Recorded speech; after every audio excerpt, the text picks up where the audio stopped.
¿Cómo están? Bien, bien. ¿Sabe?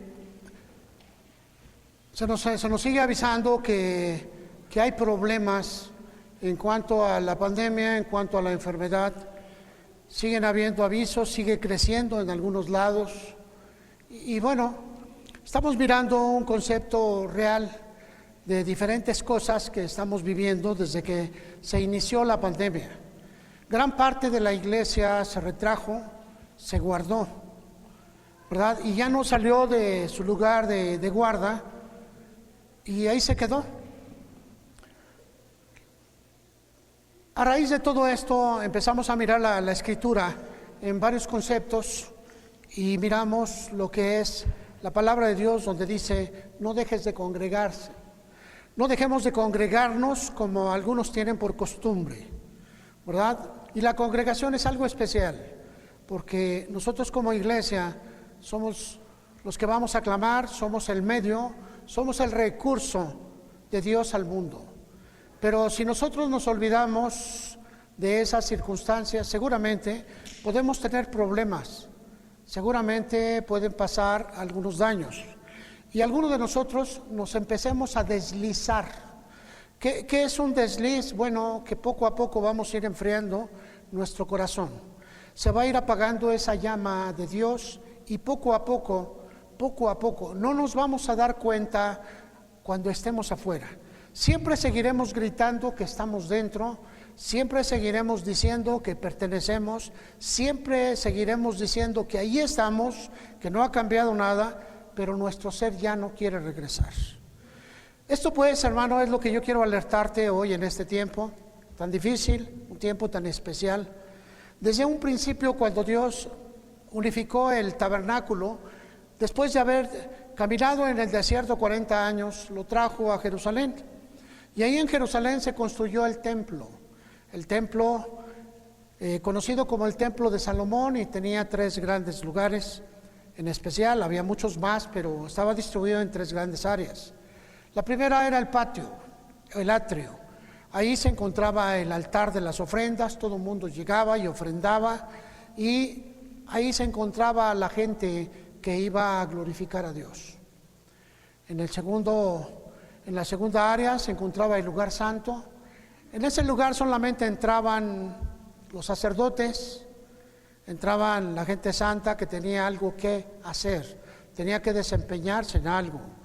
Esa gente tenía un ministerio que desempeñar dentro del templo.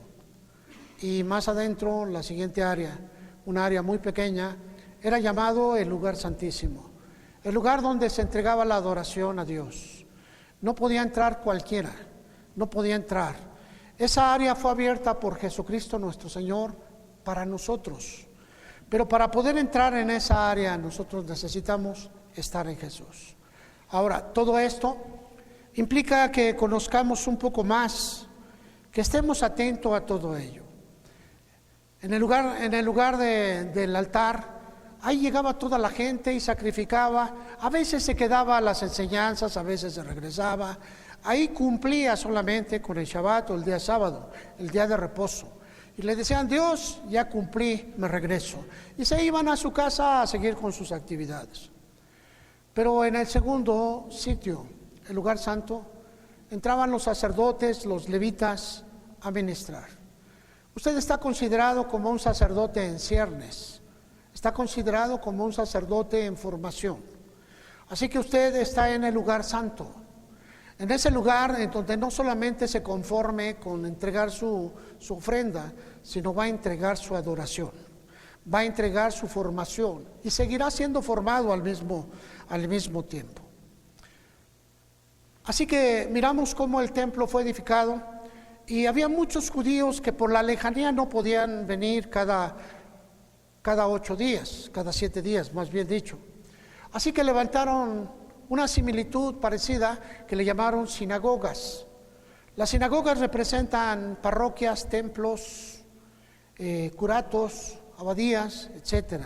Son sitios, son lugares en donde la gente va a entregar su adoración. En esas sinagogas o en esas iglesias menores, la gente se reunía porque estaba muy lejos el templo. y ahí entregaba su adoración. Ahí se reunía y ahí cada semana recibía su edificación.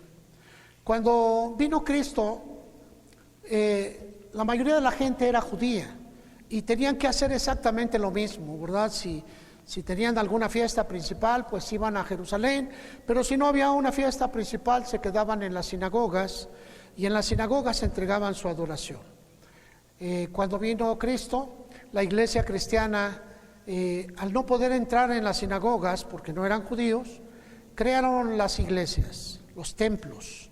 Y esos templos fueron dedicados a Dios y esos templos empezaron a crecer poco a poco, ¿verdad? Como no se podían reunir el día sábado, se reunían el día primero, el día domingo. Y empezaron a formarse esa entrega. Te estoy mostrando la similitud para que veas que no viene, sino es solamente una transformación de lo físico a lo espiritual. Ahora, la gente cristiana se reúne el domingo, tiene un día de congregación, viene a un sitio que le llamamos iglesia, pero en realidad es un templo, un edificio. La iglesia somos nosotros. Tú eres la iglesia.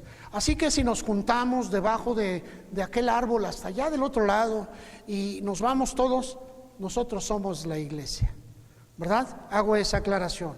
El sitio es solamente paredes, es una casa, una bodega, un galerón, un auditorio, como quieras llamarle. Es un sitio que utilizamos en donde se reúne la iglesia, porque la iglesia somos nosotros. La palabra iglesia viene del griego eklesia y significa congregados, nada más. Algunos le empezamos a añadir cosas como congregación de los santos, como congregación de los puros, congregación de... No, eklesia significa solamente reunión, asamblea o congregación. Así que, hermano, nosotros somos una asamblea. Ahora, como Dios te escogió a ti y te santificó con un llamado, entonces tú eres un santo, eres un apartado, eres alguien elegido por Dios para una causa. Y Dios te reúne, te invita y pone un sitio para que tú te reúnas y seas transformado. Ahora, voy a los conceptos bíblicos antes de irme más adelante. En estos conceptos bíblicos tú vas a encontrar todo lo que estoy hablando y bueno, más que nada, una formación. A muchos de nosotros se nos ha olvidado que la iglesia es el cuerpo de Cristo y tiene un porqué, una razón. Allá hemos encontrado mucha gente que tiene 3, 4, 5 años que no asiste a una iglesia con un afán de ser edificado. Sienten que ya están más allá de todas las cosas. Amén de que tenemos otra facción de la iglesia en donde hay gente que se jubila y al jubilarse piensa que ya no tiene ninguna relación con la iglesia, así que puede quedarse en la casa y tenemos también un desfase. Veamos un poco más acerca de ello. Te voy a dar cuatro versículos y después vamos a entrar al torno, ¿verdad? Dice aquí en el Salmo 173, Salmos 133, versículo 1.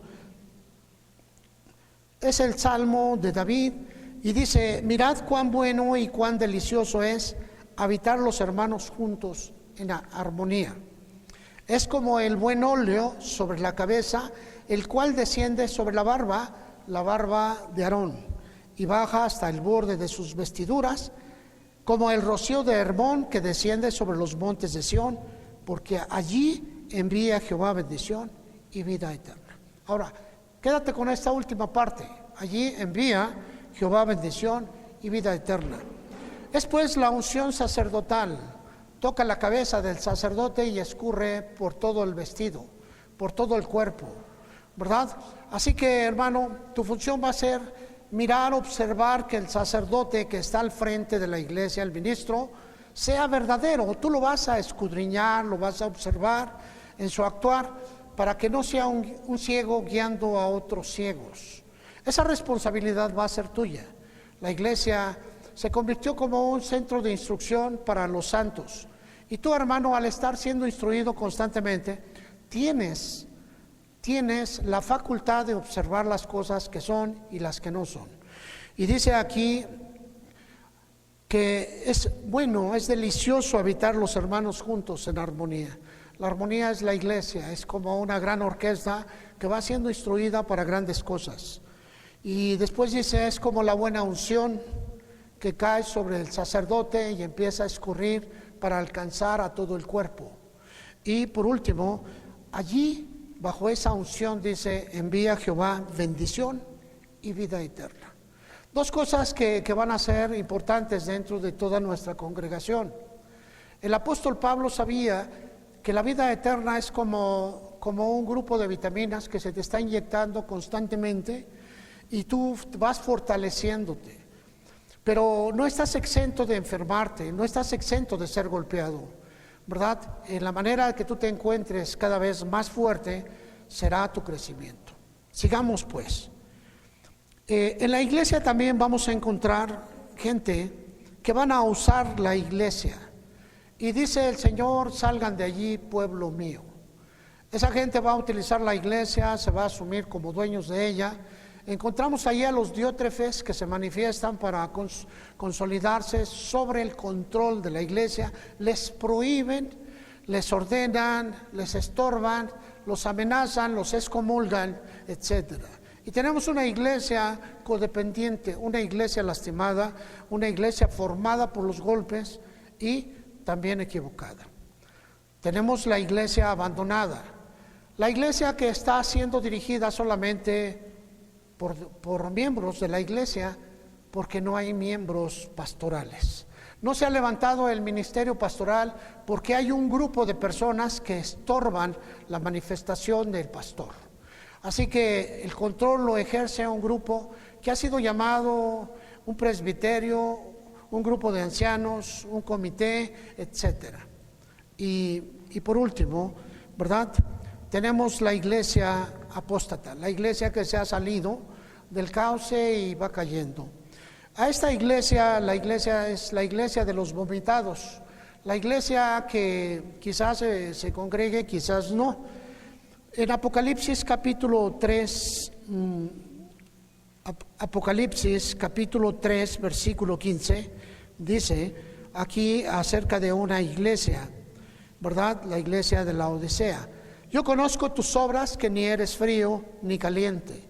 Ojalá fueses frío o caliente, pero por cuanto eres tibio y no frío ni caliente, te vomitaré de mi boca.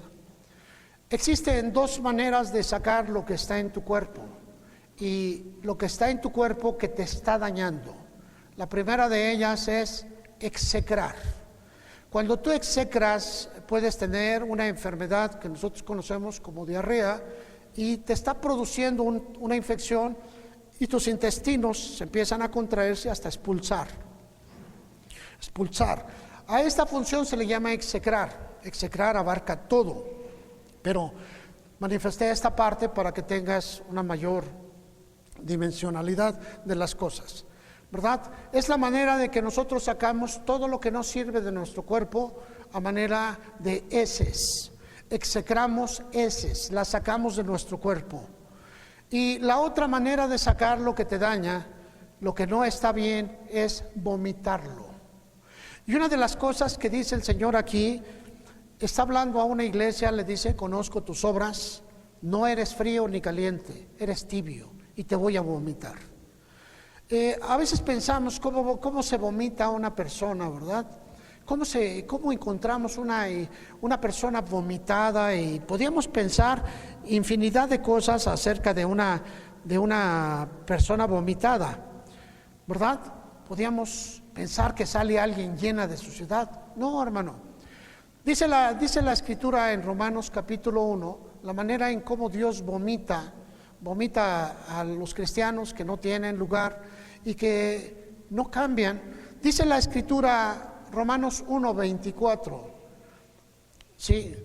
Por lo cual también Dios los entregó, y utiliza esa palabra, son entregados, son sacados del lugar de la iglesia y son entregados.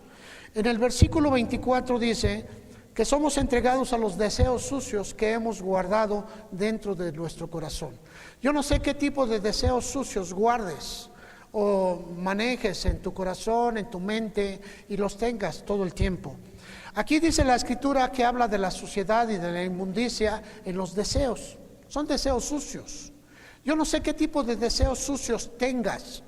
Hace algún tiempo un grupo de hermanos hizo una encuesta en medio de la iglesia y le preguntaban a ciertas personas, principalmente jóvenes, que si tuvieran la oportunidad de tener el cumplimiento de alguna fantasía, ¿cuál sería? Y empezaron a poner ahí una serie de tonterías que son espantables. Así que miramos que la gente que está aquí también tiene tonterías en la cabeza, tiene deseos en su corazón que no se han cumplido. No hablo de esas personas que les tiran un cerrojo en el carro, inmediatamente aflora el demonio que llevan dentro y quieren pelear. No estoy hablando de ese hermano que todo el tiempo está amenazando a otros. Pero voy a orar para que te vayas directamente al infierno. No saben de qué espíritu son. Pero aquí miramos que hay un deseo interno, un deseo en el corazón.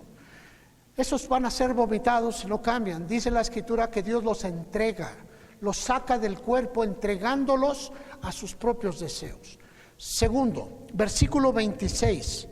En el versículo 26 dice que Dios los entrega a pasiones vergonzosas.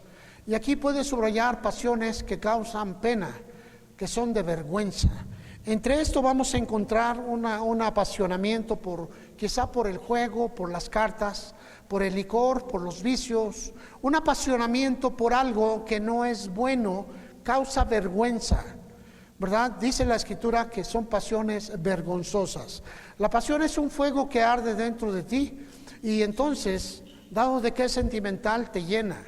Pero hay pasiones que causan pena, que causan vergüenza, ¿verdad? Encontramos a un hermanito que le encantaban y no encontraba nada de malo en las peleas de perro y en la apuesta. Así que iba a mirar cómo dos animales se destrozaban uno al otro y además iba a apostar. Eran de las cosas, hoy miramos hermanitos que quizá son adictos al palenque, a irse una vez por año allá a Las Vegas, están atrapados en un concepto de suerte, ¿verdad? Y bueno, estoy hablando de ese tipo de pasiones. Las pasiones que dice el Señor, ¿verdad? No desearás a la mujer de tu prójimo. Y dice el hombre, pero no dice nada de desear a otro hombre. Y encontramos ahí otra pasión más loca todavía, más depravada. Y sigue cayéndose. Y estamos dentro de la iglesia. Tercera entrega, versículo 28. Y como ellos no aprobaron tener a cuenta a Dios, Dios los entregó a una mente reprobada para hacer cosas que no convienen. Y aquí miramos personas que hacen cosas que no convienen, cosas que no deben de hacerse. ¿Por qué? Porque su mente está reprobada, es decir, ya no comulga con los valores de la iglesia. Y están entregados. A veces están en medio de nosotros, pero no son de nosotros. Están entre nosotros, pero van a salir de nosotros para manifestarse que no todos los que están entre nosotros son de nosotros. Y perdón por el juego de palabras, pero miramos personas que van a venir aquí y que se van a ir y que nunca van a cambiar porque su mentalidad está en otro lado. Así que miramos, hermanos, que estas personas usan la iglesia. Y no te hablo de los diótrefes, aquellos que ejercen el control desde un pastorado o desde un lugar de renombre, ¿verdad? Así que empiezo a hablarte acerca de la iglesia. La iglesia, la casa de Dios. Tú eres la casa de Dios. Sin embargo, se llamó la casa de Dios al lugar en donde se reúne la gente. En los sitios de reunión escogidos por Dios, entregados, es decir, consagrados y dedicados al servicio de Dios. Primera carta de Timoteo, capítulo 3, versículo 14. Espero que no te duermas, porque todo lo que te voy a estar diciendo es interesante y es formativo. Y dice en el versículo 14, esto te escribo para que si tardo, dice el versículo 15, sepas cómo debes de conducirte en la casa de Dios, que es la iglesia del Dios viviente, columna y baluarte de la verdad. Así que el apóstol Pablo está diciendo que la iglesia es casa de Dios. También se refiere a que tú lo eres, tú eres el templo de Dios. No está hablando acerca de un sitio, sin embargo está hablando de una relación que vamos a llevar al ser una asamblea, al ser una congregación. Todos juntos formamos la casa de Dios. Ya sea que nos reunamos abajo de aquel árbol o allá en la corriente de aquel río, en aquella otra casa, en aquel jardín, cuando nos juntamos como casa de Dios, nosotros somos la iglesia, eclesia, somos la congregación, así voy a llamarle la congregación. Podemos aumentarle más porque tú eres un santo, te escogió Dios, te santificó, es decir, que Él te escogió y al ser tú un escogido, te apartó, te puso en este sitio para tu formación y tu crecimiento, tu reproducción y también para que alcances la madurez espiritual y puedas reproducirte. La iglesia, la asamblea de personas, la casa de Dios, congregación de los santos, asamblea de los consagrados, son reunión de personas que tienen un mismo fin, la vida eterna. Como miramos, en medio de esa congregación fluye la bendición y la vida eterna. Así que eso está fluyendo aquí hoy. ¿Lo sientas o no? ¿Cómo se inicia la iglesia? Bueno, en aquel día cuando es derramado el Espíritu Santo, allá en Pentecostés, en Jerusalén, la gente está expectante. ¿Qué está sucediendo? En Hechos capítulo 2, versículo 46, dice: y perseveraban unánimes cada día en el templo.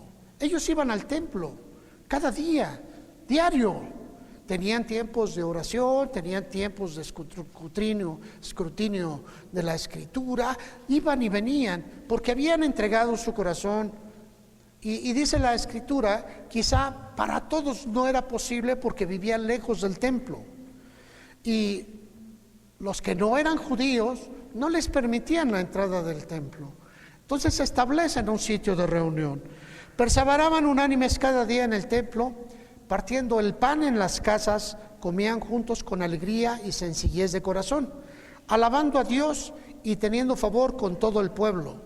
Y el Señor añadía cada día a la iglesia los que habían de ser salvos. Fíjate una cosa, Él los añade. A veces nosotros vamos y compartimos el Evangelio y la persona viene a la iglesia y decimos, yo la traje. No. ¿Sabes? Él va a añadir los que van a ser salvos. Él conoce tu principio desde tu final, pero también conoce tu final desde tu principio. Así que estamos mirando que Dios conoce todo y dice que Él los va anexando. Él te trajo para que tú tengas la oportunidad de ese cambio, pero tú vas a decidir permanecer hasta el fin o algún día digas, pues hoy ya no tengo ganas de venir a la iglesia, me voy a portar bien y voy a ser moral y voy a ser ético, voy a ser bien educado. Pero Dios no te llamó a eso, Dios te llamó a perseverar en la fe. ¿Sabes? Eso lo hacen los ateos, eso lo hace la gente que no conoce a Dios y no tiene ninguna diferencia. Tú eres llamado por la fe. Y la fe es relacionarse espiritualmente con Dios. Tú y yo estamos relacionados espiritualmente. En Hechos capítulo 9, dale la vuelta, capítulo 9, en el versículo 31 dice, déjame llegar, hermano.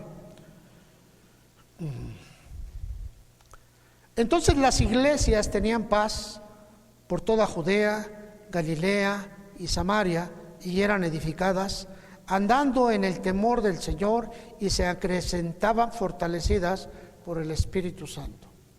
Ya no se habla de una iglesia, se hablan de iglesias. Empezó a llamarse las diferentes organizaciones o congregaciones, se empezaron a llamar iglesias. Estaba la iglesia de Samaria, la iglesia de Galilea, la iglesia de Judea, la iglesia de San Felipe del Progreso, también allá estaba en la Biblia. Y sabes, miramos cómo esos grupos, esas congregaciones empezaron a llamarse iglesias.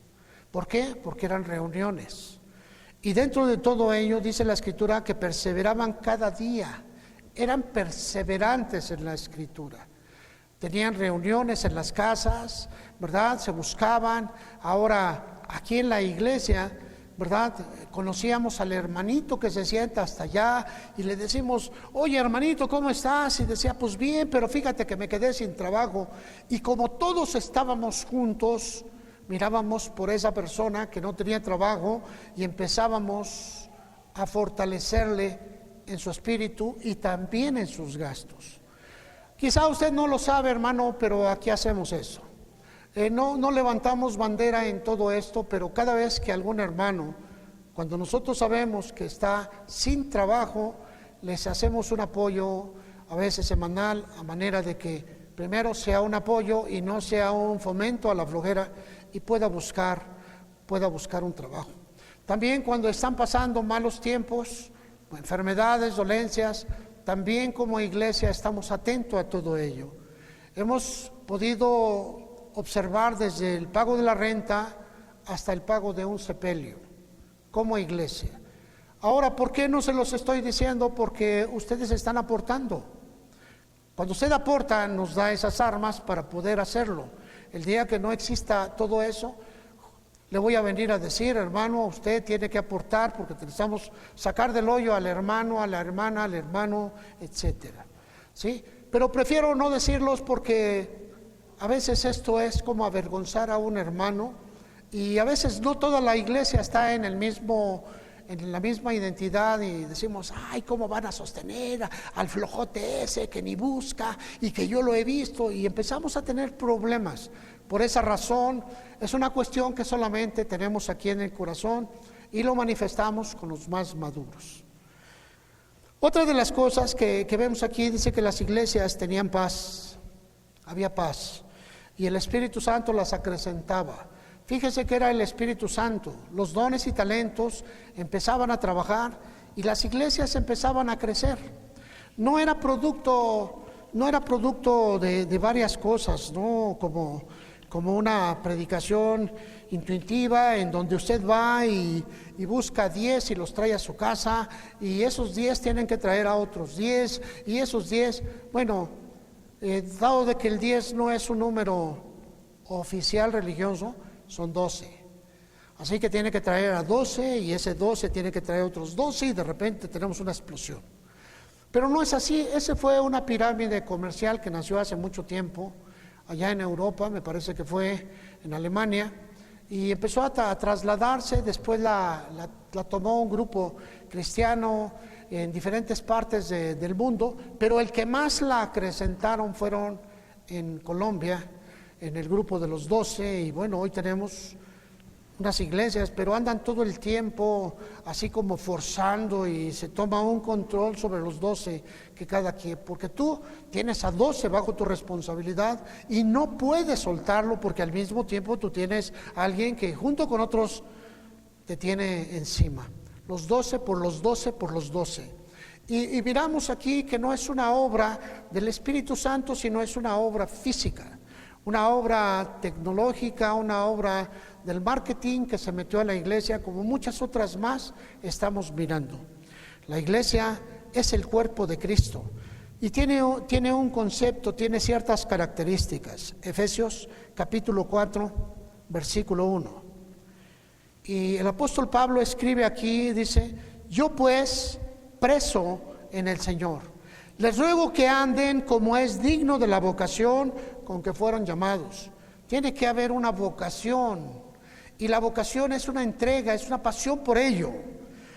Versículo 2, con toda humildad y mansedumbre, soportándose con paciencia los unos a los otros en amor. Uy, hermano, es que eso de soportarnos a veces tenemos cada hermanito y cada hermanita que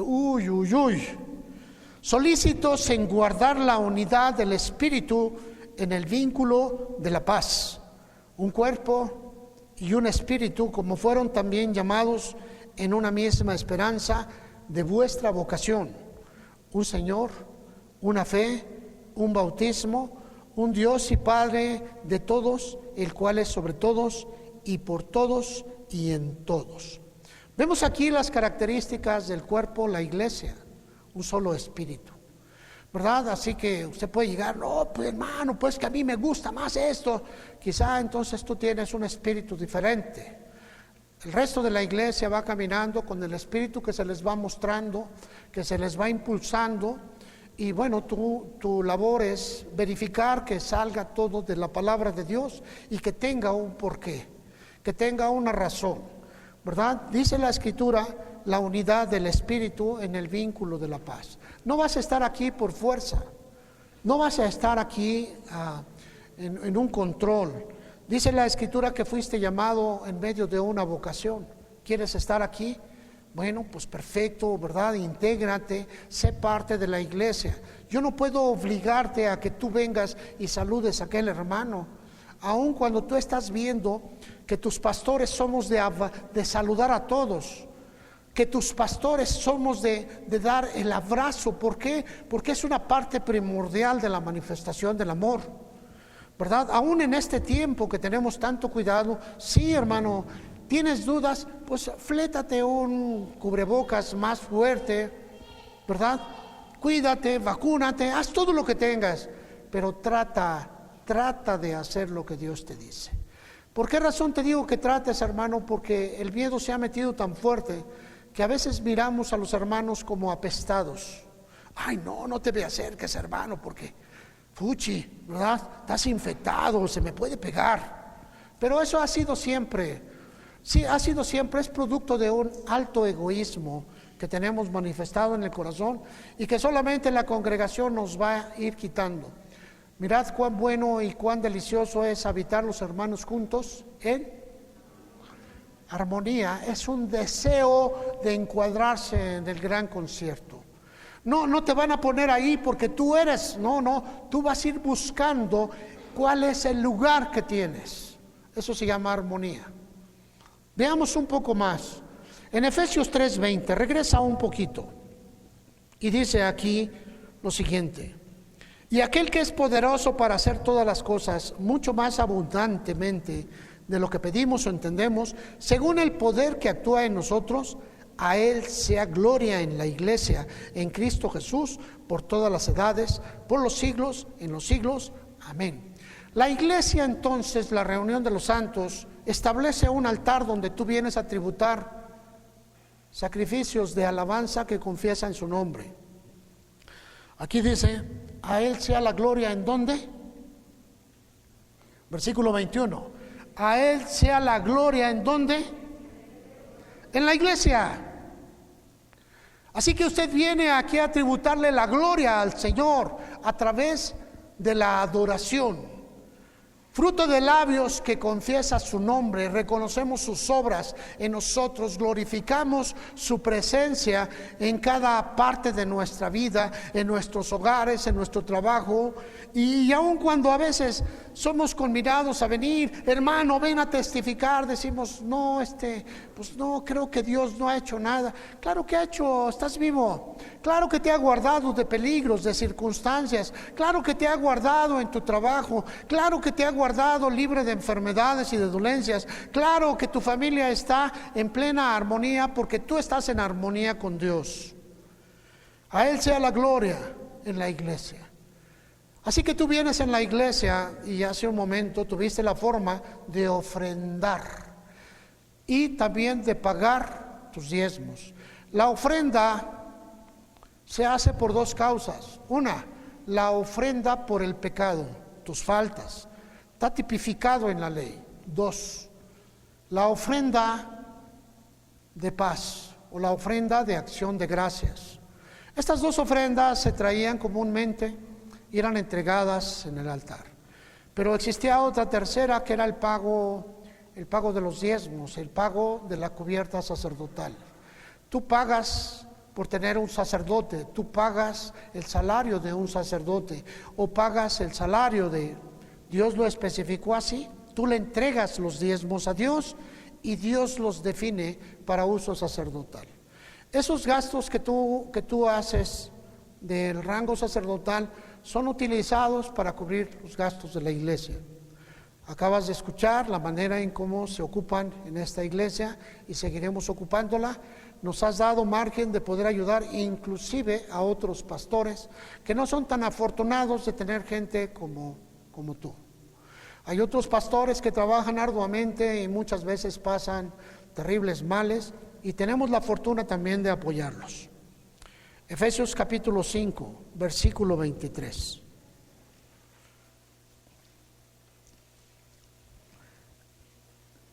Porque el marido es cabeza de la mujer, así como Cristo es cabeza de la iglesia, la cual es su cuerpo y Él es su Salvador. Quiero que te des cuenta de que es Salvador solamente de la iglesia, Señor solamente de la iglesia. ¿Por qué razón, hermanos? Porque aunque es Rey de toda la creación, no toda la creación le rinde el tributo. Y cuando estamos aquí, dice la Escritura que Él es cabeza. Él es el que preside, Él es el que dirige, Él es el que organiza, Él es el jefe, en todas las palabras, ¿verdad? No hay mayor personaje que Jesucristo dentro de la iglesia. Él es el líder, Él es el caudillo, Él es el rey, Él es el Dios. O sea que no hay nadie que pueda compararse.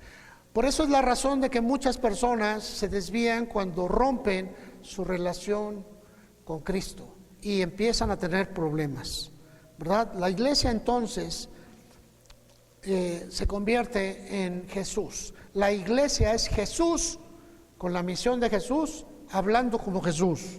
Él es la cabeza y tú eres el cuerpo de Jesús. Llamémoslo así. Primera carta de los Corintios, capítulo 11, versículo 18. Espero no ir tan rápido y no hacerlo tan descabellado, porque a veces esto que te estoy dando es un estudio que nos duró meses y bueno, al estarlo llevando, pues estoy cortando muchas partes o no dando mucho de ello, pero posteriormente en los estudios lo vamos a volver a retomar. En versículo 18, el apóstol Pablo dice, pues en primer lugar cuando se reúnen como iglesia. ¿Por qué dice como iglesia? Bueno, había ciertas reuniones especiales, así como los judíos tenían una cuestión obligatoria ir a Jerusalén en las 3 grandes fiestas. Era obligatorio que fueran, excepto que se vieran entorpecidos por alguna cuestión de salud o una cuestión de peligro. La iglesia también tiene la cuestión de reunirse en todas, ¿verdad? La localidad. A veces nosotros nos reunimos, ¿verdad? Como iglesia. ¿Por qué? Porque a veces nos reunimos como casas, nos reunimos como extensiones de la iglesia, pero dice que cuando nos reunimos en estas cuestiones tan especiales es porque hay un aspecto doctrinal y lo manifiesta aquí como iglesia. Y sigue diciendo aquí, porque es preciso que entre ustedes haya disensiones para que se hagan manifiestos entre ustedes los que son aprobados. Necesitamos conocernos quiénes somos para entender quiénes sí son y quiénes no son. Versículo 20, cuando pues se reúnen ustedes, esto no es comer la cena del Señor, porque al comer cada uno se adelanta a tomar su propia cena y uno tiene hambre y otro se embriaga. Pues ¿qué? ¿No tienen casas en que coman y beban? ¿O menosprecian la iglesia de Dios y avergüenzan a los que no tienen nada? ¿Qué les diré? ¿Les alabaré? No les alabo, dice Pablo. La iglesia tiene una reunión obligatoria. Quizá tú tengas muchas cosas que hacer en ese día, pero cuando se estipula la cena del Señor, hermano, ¿sabes qué? Cancela tus eventos, porque es un evento especial y yo diría especialísimo. ¿Por qué razón? Se avisa con tiempo para que tú estés presente en la iglesia a esa celebración. Y ahí se va a manifestar los que verdaderamente son verdaderos y los que dicen, no, pues es que tengo que trabajar, ¿sí? Qué raro que tú tengas que trabajar en ese día y el día que tuviste la excursión pediste días de vacaciones anticipados o no fuiste a trabajar. Qué raro que cuando tuviste un evento familiar dijiste, no voy a trabajar. Qué raro que tú faltes. Pero cuando hay un evento especialísimo como es esa cuestión, dice que es para manifestarse los que sí son y los que no son. Tú puedes darte cuenta que aquí habla de algo real, algo más fuerte. Para nosotros ese evento tiene que ser algo especial, lo manifestamos. ¿Cuándo celebramos la cena del Señor aquí en la misión? La celebramos durante las fiestas de la Pascua. Estas fiestas de la Pascua son móviles porque corresponden a meses lunares y hoy corresponden a finales de marzo, principios de abril, ¿verdad? En cuanto tenga la fecha exacta, estaremos manifestando esa semana, esos 14 días en donde podemos celebrar la Pascua, podremos estar recordando la cena del Señor. Ahora pues, vemos aquí, hermano, cómo nos reunimos para un evento especial, para manifestar lo que somos. En la carta de Colosenses, más adelante podemos mirarla, Colosenses capítulo 1, versículo 18, también vemos esta manifestación y dice: y Él es la cabeza del cuerpo, que es la iglesia, el que es el principio, el primogénito de entre los muertos, para que en todo tenga la preeminencia, por cuanto agradó al Padre que en Él habitase toda plenitud, y por medio de Él reconciliar consigo todas las cosas, así las que están en la tierra como las que están en los cielos, haciendo la paz mediante la sangre de su cruz. Y aquí podemos observar una actividad propia, la reconciliación. Hablamos siempre de la reconciliación como un evento que viene anexo al perdón, pero el perdón es renunciar a las ofensas, perder el valor de las ofensas, pero la reconciliación es establecer la unión. Reconciliar es volver a unirte. Un matrimonio perdonado no es un matrimonio reconciliado. Un matrimonio reconciliado es un matrimonio que está junto y ha sacado la ofensa del perdón, la ofensa del pecado mediante el perdón. Dios te perdonó a ti, pero quedaste afuera de esa iglesia. Dios te perdonó a ti, pero estabas fuera de este templo. Ahora, Jesucristo te ha estado llamando para que te integres poco a poco y ocupes el lugar que Él tiene para ti en la gloria, pero lo tiene en la reconciliación. Y reconciliar es volver a ser como antes éramos allá en la gloria. Él quiere reconciliarte y nos dio a nosotros el ministerio de la reconciliación. El ministerio de la reconciliación es: acércate a Dios y Él se acercará a ti.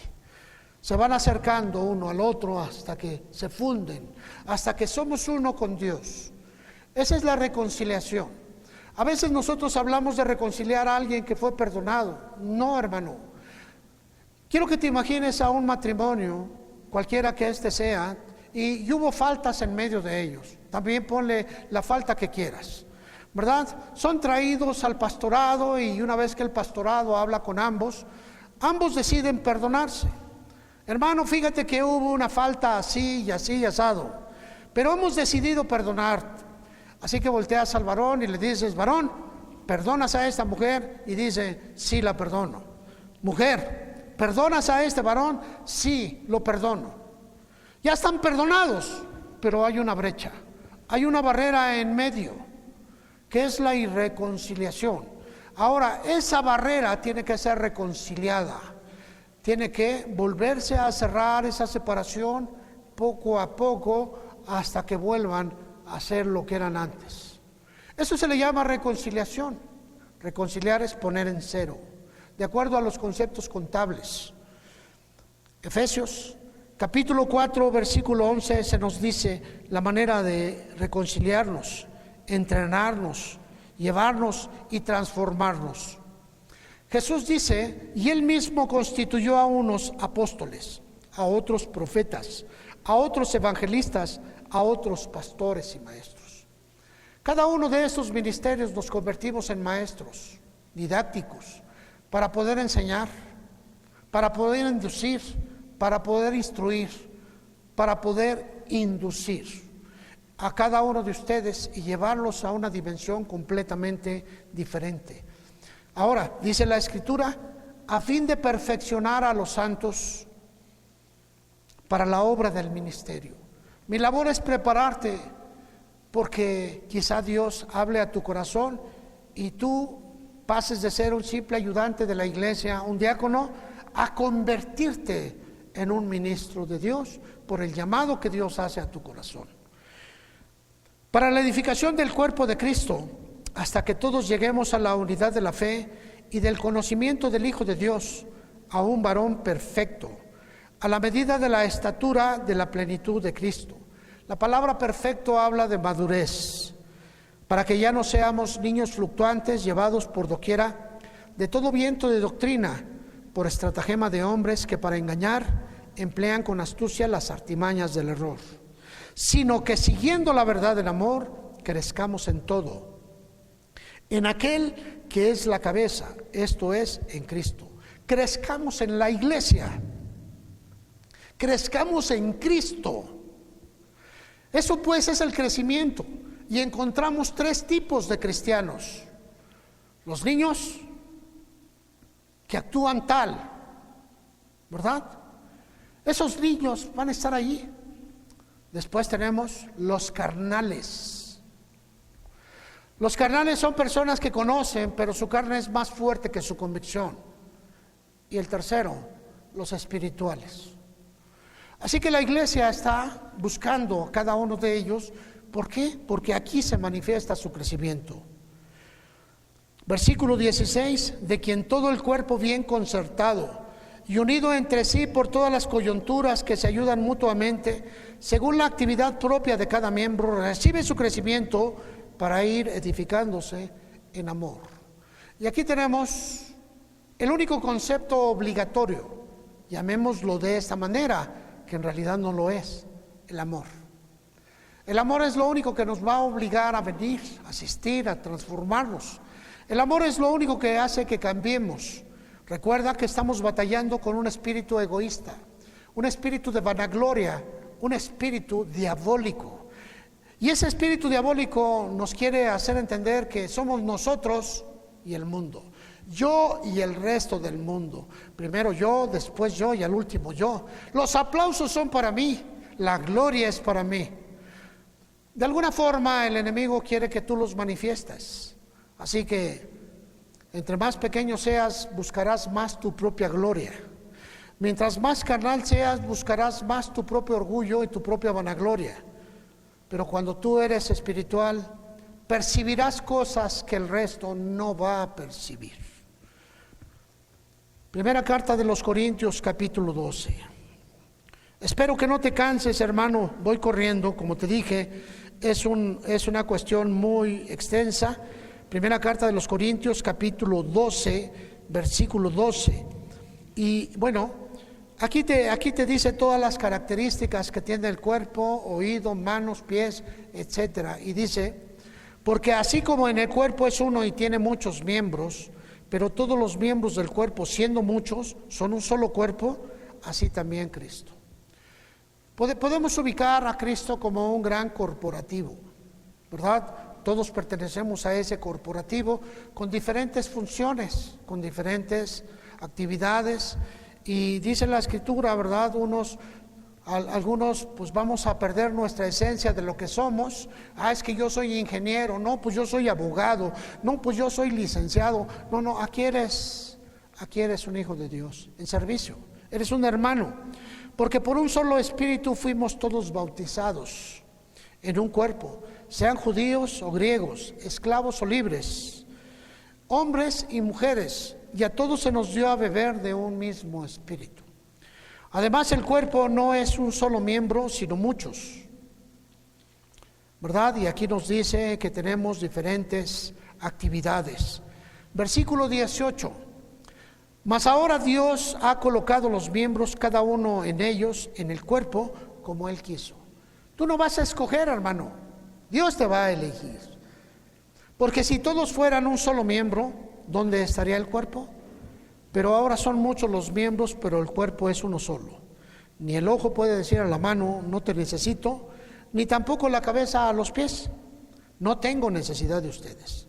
Antes bien, los miembros del cuerpo que parecen más débiles son los más necesarios. Así que, hermano, no te jactes. Todo aquel que desempeña una función dentro de la iglesia es un miembro. puedes leer todo esto y seguir, ¿verdad? Dice la Escritura, versículo 27, vosotros pues sois el cuerpo de Cristo y miembros cada uno en particular. Y aún nos puso Dios en la iglesia, primeramente apóstoles, luego profetas, lo tercero maestros, luego los que hacen milagros, después los que sanan, los que ayudan, los que administran, los que tienen don de lenguas. Don de lenguas, aleluya. ¿Ya pasó? No, hermano. Cuando pase Jesús, los dones también pasarán. Pero como Jesús es vigente, los dones siguen vigentes. ¿Son todos apóstoles? Pues no. ¿Son todos pastores? Pues no. ¿Son todos predicadores? Pues no. Cada uno de nosotros somos esenciales en diferentes partes. Ustedes se van a dar cuenta que invitamos a un hermano, a una hermana. Hermano, ven, queremos que hoy tú hagas la oración para levantar la ofrenda. Ay, algunos nos dicen, no, pastor, fíjate que no, pues me da la vergüenza y no puedo. Y otros nos dicen, ¿cuándo? ¿Verdad? ¿Por qué? Porque hay una preparación diferente. Y vemos a través de esta cuestión tan simple como es dirigirnos a la gente. Nos vencemos a nosotros mismos y empezamos a perder el miedo hacia la masa, hacia el resto de la gente. Y poco a poco tenemos mayor claridad y podemos pensar más ampliamente y bueno, aprendemos a hablar con la gente en grueso. Eso va a llevar un tiempo y por eso los invitamos a que vengan y a través de estos eventos empiecen a hablarle a la gente, ¿verdad? No les digo que prediquen, para eso vengo yo. Y quizá tú vienes a predicar cuando se te dé la indicación y vengas preparado para ello. Pero no solo para aprovechar el bastión, no solo para aprovechar el tiempo. Ay, pues ahorita me voy a echar mis predicaciones. No. Me toca predicar a mí.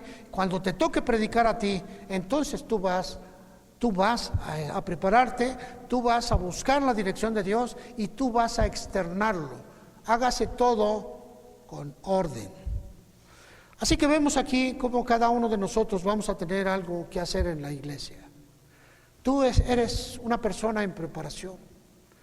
Muchos de ustedes ya están listos para un evento mayor, pero quizá tienen un problema con su propio ego, con su propio orgullo, con su propio ser.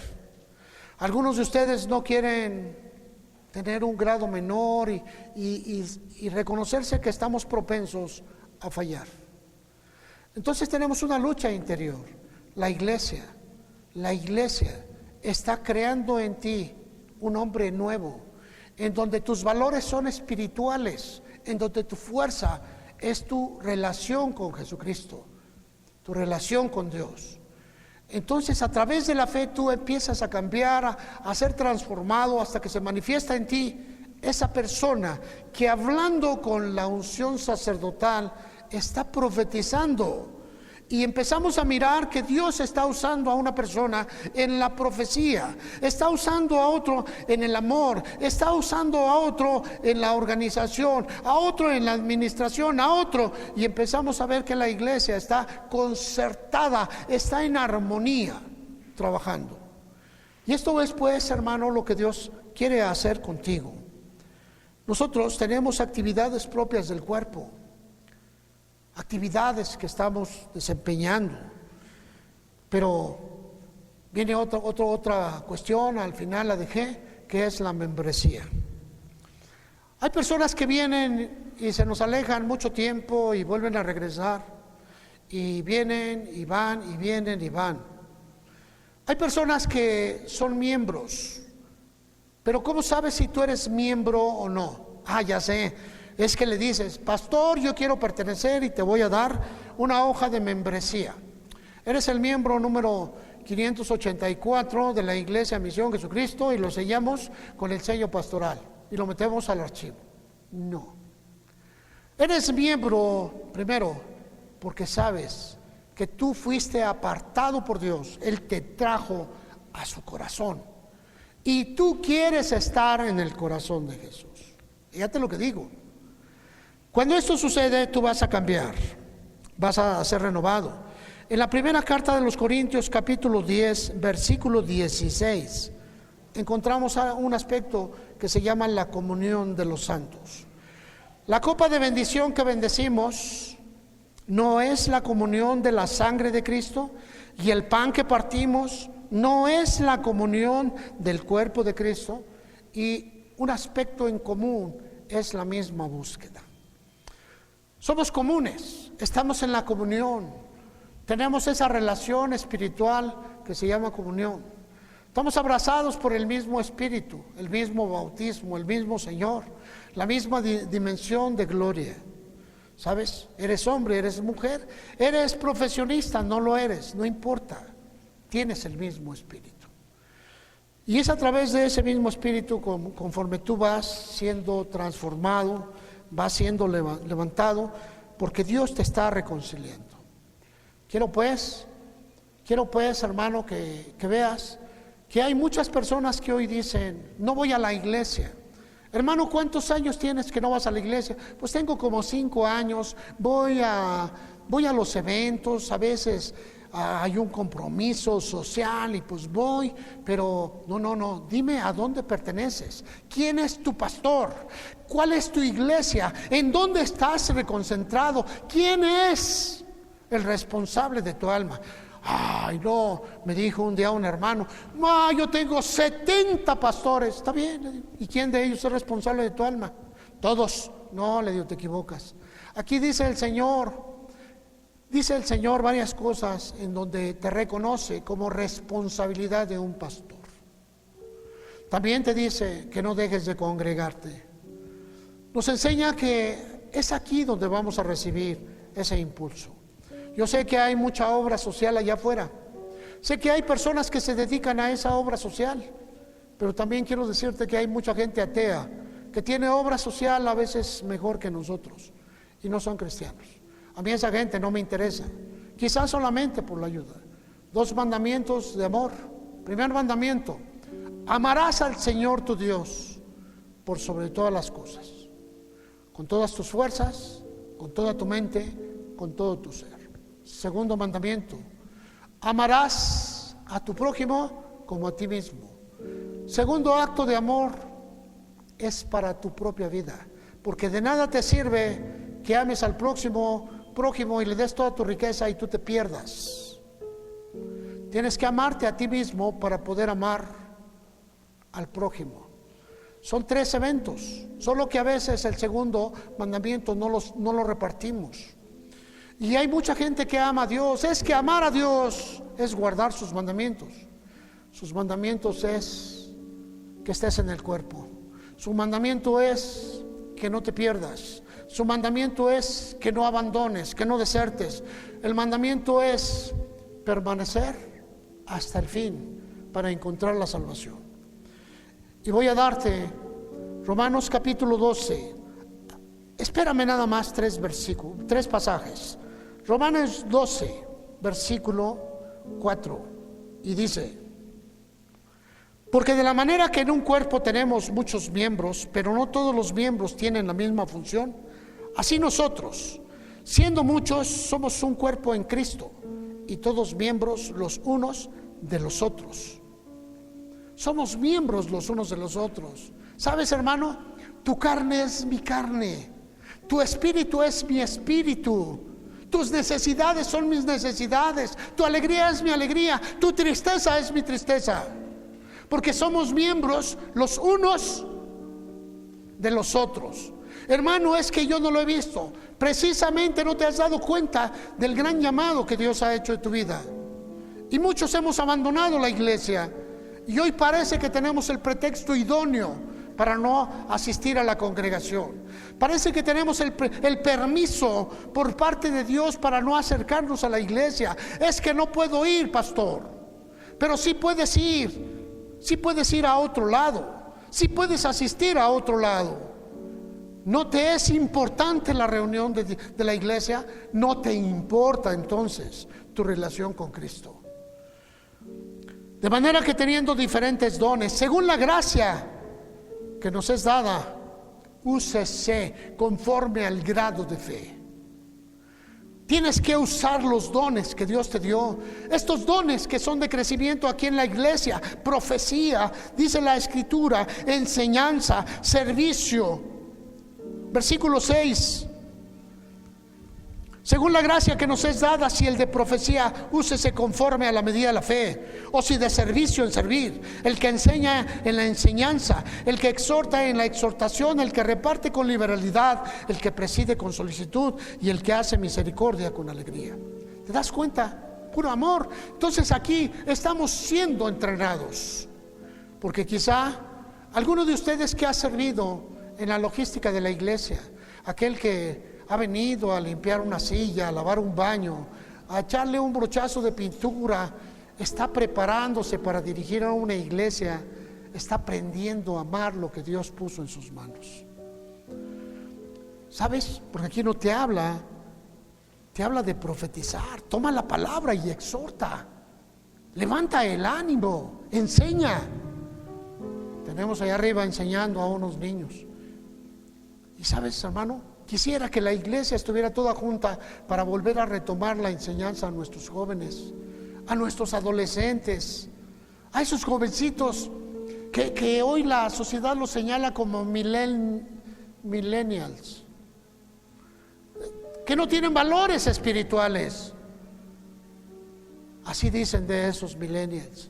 Y sabes, hermano, a mí me importa mucho que nuestros jóvenes empiecen a tener ya otra vez esa enseñanza. ¿Sabes cómo anhelo como cuando venían los jóvenes aquí a darnos una enseñanza, los adolescentes, y hablaban y enseñaban? ¿Sabes cómo lo anhelo?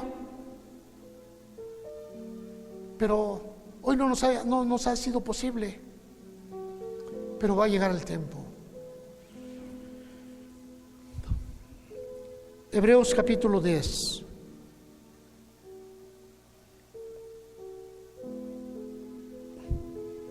Hebreos capítulo 10, versículo 24 dice: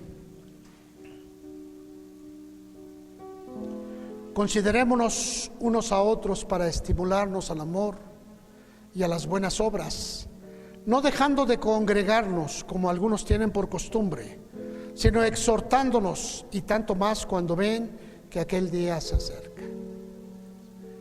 Permanecer hasta el fin, dentro del cuerpo. Me he encontrado mucha gente allá afuera, hermano, desde una gente que me dice que está jubilado en el pastorado y por eso ahora ya puede hacer su vida un cacahuate. ¿Sabes?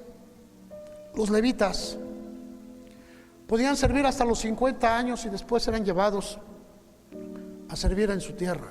No podían estar más en el templo.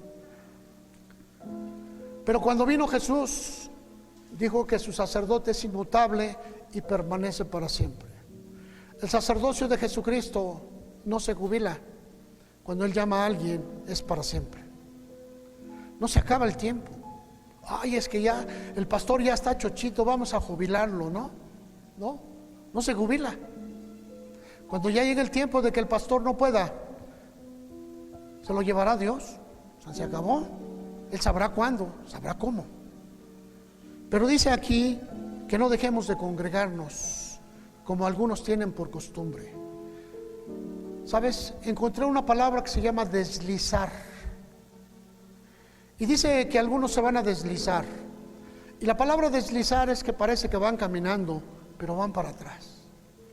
Van para atrás, van para atrás. Y parece que caminan y dan el paso, pero van para atrás. Se van deslizando. ¿Sí? Parece que estuvieran en una pendiente, en una cuesta. Y así he visto a muchos hermanos que se van deslizando. Parece que caminan, pero no. Parece que escuchan, pero no. Parece que están en las cosas de Dios, pero no.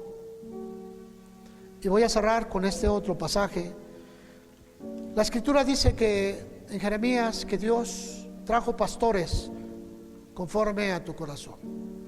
Así que hay pastores para el corazón de cada uno de ustedes. Algunos de ustedes no se van a acomodar con este pastor. Pues quizá tengas que ir a aquella iglesia y decirle, pues voy a ver si aquí está el pastor con el que me puedo acomodar. O quizá allá en aquel otro está el pastor con el que me puedo acomodar. No sé, dice en la Escritura que Dios trajo pastores de acuerdo al corazón. Y bueno, pues Él nos puso en este lugar, vinimos como apóstoles, enviados, trabajamos la obra, hicimos labor evangelística y después se estableció la iglesia y quedamos como pastores. Se abrieron muchas obras en el camino, Atlacomulco, Colonia del Valle, Tepito, y bueno, estuvimos saliendo hasta allá por Chalco, en Ecatepec, pero Dios nos trajo a este lugar. Podía habernos enviado a cualquiera de los que te mencioné. No dejemos de congregarnos. Y Jeremías 3:14 dice que Él tiene pastores de acuerdo a tu corazón. Conviértanse, hijos rebeldes, dice Jehová, porque yo soy su esposo.